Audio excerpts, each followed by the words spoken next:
লিখেছেন, কোরবানি এলেই এক শ্রেণীর মানুষের উদ্ভব হয়। যারা বলে পশু কোরবানি না করে দুর্গত বা গরিব মানুষকে দান করা ভালো। তাদের ব্যাপারে কিছু বলুন।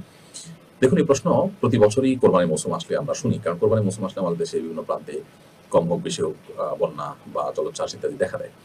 তো যারা এই কথাগুলো বলেন, এই মানুষগুলো আপনি ব্যক্তিগত জীবন যদি তাদের এনালাইসিস করে দেখেন, তাহলে দেখবেন যে এরা আসলে না কোরবানি করে, না বন্যার্থদেরকে টাকা দেয়। এরা শুধুমাত্র খোঁচাখুচি করে, এদের কাজই এটা। যারা কোরবানি করেন, তারা বন্যার্থদেরকেও সহযোগিতা করেন। তারা আবার অন্যান্য দানের যে খাতগুলো আছে, সেগুলোতে তারা ঠিকই দান করেন। কারণ যিনি কোরবানি করেন, তিনি কিন্তু আল্লাহর নির্দেশ পালনার্থে কোরবানি করেন। আর আল্লাহর নির্দেশ শুধু কোরবানি করা নয়, আল্লাহর নির্দেশ যাকাত দেওয়া, আল্লাহর নির্দেশ অভাবী মানুষের পাশে দাঁড়ানো। যিনি কোরবানি করেন তার একমাত্র সম্পদ শুধু কোরবানিই থাকে না। কোরবানির বাইরেও তার আরো টাকা থাকে। অতএব তিনি কোরবানি করার পাশাপাশি অন্যান্য কাজও করতে পারেন, বরং করেন। এটাই বাস্তবতা। অতএব কোরবানি না করে বন্যার দুর্গতদেরকে টাকা দেওয়ার কথা বলা একেবারেই হাস্যকর একটি দাবি এবং উক্তি। কারণ যিনি কথা বলছেন তিনি নিজে বাসায় ভালো-মন্দ কিনছেন, বাজার করছেন। তিনি কেন এটা মনে করছেন না যে আমি এটা না করি বরং আরো